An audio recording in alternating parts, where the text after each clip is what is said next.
Third is transport. Now, for 4,000 years, we have been a crossroads.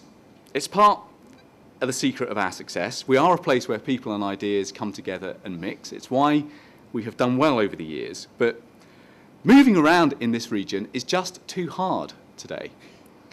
And this threatens one of our competitive advantages. Now, last week we took a big step forward for a new street, £128 million. But let me be clear about where I stand on next steps. I will do everything within my power to help Birmingham perfect its pitch. And all I challenge Birmingham to do is to pitch its best. And I'm delighted that the City, AWM, and the Department for Transport have agreed to meet me later today to make sure that we are all clear about just what perfect looks like. But you know, the truth is, we have to move now. We have to think beyond just one hub. Now is the time not just for a new street, but for a new story about the region's priorities. What transport do we need for the future? For the new homes and for the new jobs that we plan?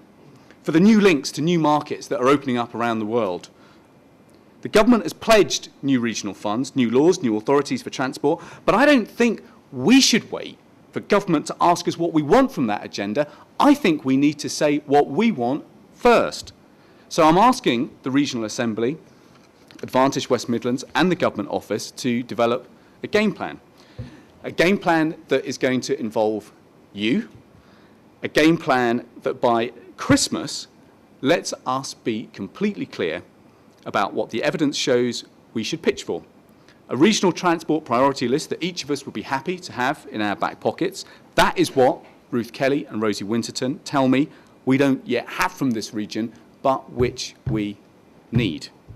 So I am also asking Olwyn Dutton at the Assembly, Roger Phillips, Chair of the Regional Transport Partnership, and John Edwards of AWM, to work with partners here to ensure that the region has maximised the opportunity from the forthcoming transport bill. But by December, I want the region to be completely clear about where it is going, what it wants, in a way that ties in with the regional economic strategy and our plans for new homes and a better environment. Fourth, we have to trade more. For the last 30 years, we know that countries that trade faster grow faster, and the same can be true for regions. Now, the connections that we have to the new markets that are opening up for the West Midlands around the world are not just physical, they are people. Our diaspora communities in this region are one of our great strengths. They are bridgeheads to the great growth markets of the future. In 2020, India will be the world's 5th biggest economy. Our Indian community is 180,000 people strong. 1 in 6 of Britain's Indian community lives in the West Midlands. In 2020, the Chinese economy will be the 2nd biggest in the world. Here in the Midlands, our Chinese community is 16,000 strong. So to understand what we can do more to trade with these markets in the future, I will seek to visit India, China, and the US in the next 12 months. But to understand the true scale of what this region can and should achieve, I'm delighted that Lord Jones of Birmingham will join me after the summer to create an assessment of what more we need to do in the West Midlands to win in Britain's high potential markets. Finally, I want to just touch on a subject that has typically come up towards the end of the meetings that I've had with many of you in this room and with others. And it's about our reputation. Because people have said to me that our reputation outside the region, it just doesn't match our citizens' passion and pride in the places that they live in, and they want to see that change. And the truth is that the cultural, the sporting, the heritage assets that we have in this one British region would put a small European nation to shame. From Ironbridge Gorge in the northwest to Stratford's RSC in the south, the NIA, the Birmingham Royal Ballet, the CBSO, in Birmingham, the great cathedrals in Hereford and Lichfield, the Shropshire Hills, Alton Towers, the Royal Pump Rooms at Leamington Spa. I mean, idle boasting, it's not, in our nature, but we have a story to tell that I think just needs to be heard a little bit louder. So within the next year, the Olympic torch is going to pass from China to Britain.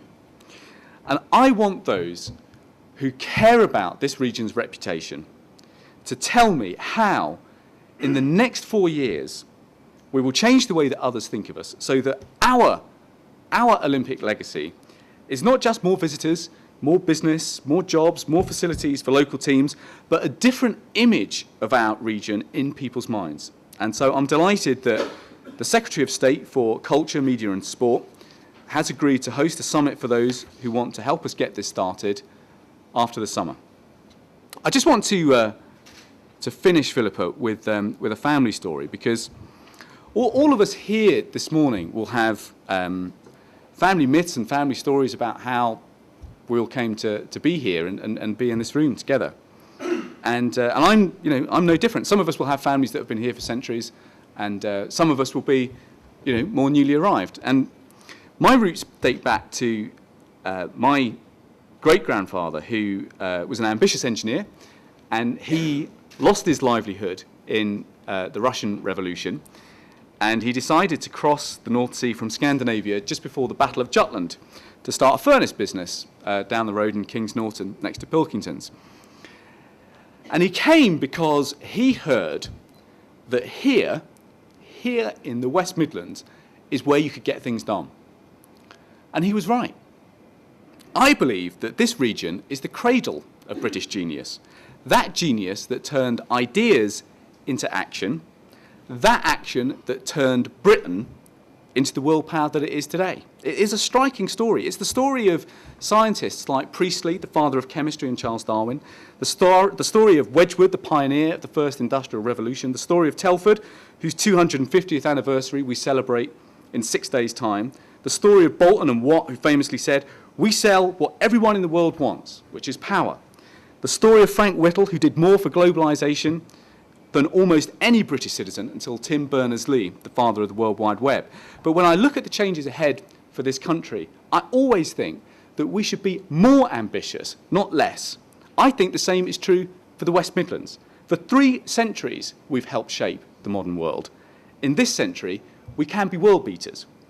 We are right to be proud of our past, but it is more important now to talk about our confidence, our determination, and our faith in the future. Thanks very much indeed.